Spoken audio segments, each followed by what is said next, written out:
How to fix metal TV not opening. Now in this quick video, I'm going to show you how you can bypass this kind of issue on metal TV if it's not opening. So say for example, you pull up the launcher of metal.tv. If you see this prompt coming from the Windows Defender firewall, all I have to do is to make sure that choosing on allow all access so you can pull it up.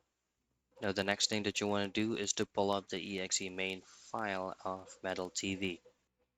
Now go into your Windows search and type in metal, right click, open file location, and make sure to open this client right here that's going to be ending in .exe.